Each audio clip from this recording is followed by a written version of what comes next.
Hi, I think your question is about pag-ibig negotiated sale.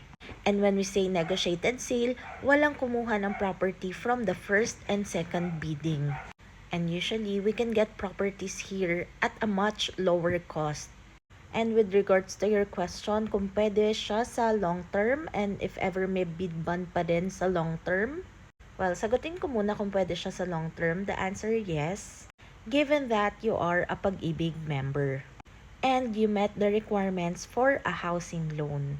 And about naman sa 5% bid bond na binabayad natin kay Pag-ibig in case nanalo tayo sa bidding, for negotiated sale, wala po. All you have to do is to pay 1,000 pesos reservation fee upon winning. Plus insurance fee na more or less 5,000 pesos, but that will depend kasi on the property price.